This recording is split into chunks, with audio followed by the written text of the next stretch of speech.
காணும் பொங்கலை முன்னிட்டு சென்னை மெரினா கலங்கரை விளக்கம் முதல் பட்டினப்பாக்கம் வரை உள்ள கடற்கரை பகுதிகளில் பாதுகாப்பு ஏற்பாடுகளை சென்னை பெருநகர காவல்துறை செய்துள்ளது. பொதுமக்கள் கடலில் இறங்கி குளிக்க தடை விதிக்கப்பட்டுள்ள நிலையில் அதை மீறி யாரும் கடலுக்குள் செல்லாதவாறு நீண்ட தடுப்புக்கு வேலிகள் அமைக்கப்பட்டுள்ளது. மேலும் போலீசார் கண்காணிப்பதற்காக கண்காணிப்பு கோபுரங்கள் கடற்கரை மணல் பரப்பில் அமைக்கப்பட்டு வருகிறது.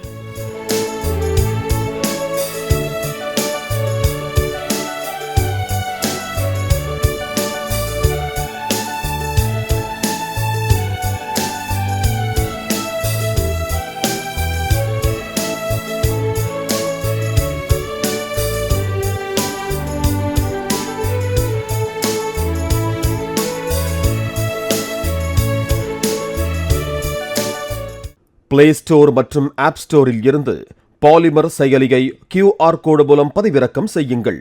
செய்திகளை உடனுக்குடன் பெறுங்கள்.